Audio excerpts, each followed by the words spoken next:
For Annie, by Edgar Allan Poe. Thank heaven, the crisis, the danger is past, and the lingering illness is over at last, and the fever called living is conquered at last. Sadly, I know, I am shorn of my strength, and no muscle I move as I lie at full length, but no matter. I feel I am better at length, and I rest so composedly now in my bed, that any beholder might fancy me dead, might start at beholding me, thinking me dead. The moaning and groaning, the sighing and sobbing are quieted now, with that horrible throbbing at heart. Ah, that horrible, horrible throbbing!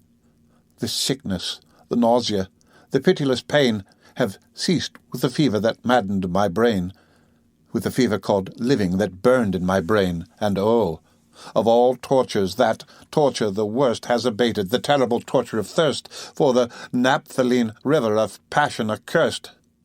I have drank of a water that quenches all thirst, of a water that flows with a lullaby sound, from a spring but a very few feet underground, from a cavern not very far down underground.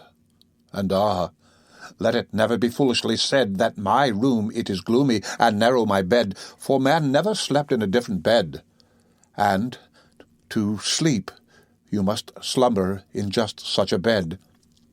My tantalized spirit here blandly reposes, forgetting, or never regretting, its roses, its old agitations of myrtles and roses.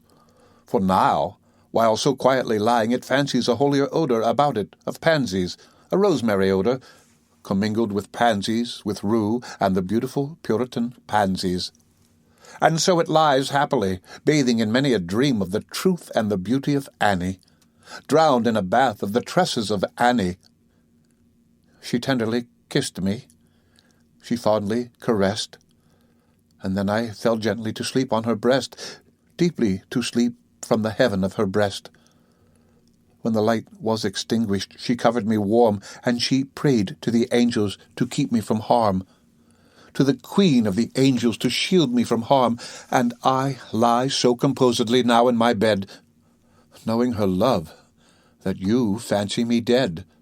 And I rest so contentedly now in my bed, with her love at my breast, that you fancy me dead, that you shudder to look at me, thinking me dead. But my heart, it is brighter than all of the many stars in the skies, for it sparkles with Annie, it glows with the light of the love of my Annie, with the thought of the light of the eyes of my Annie.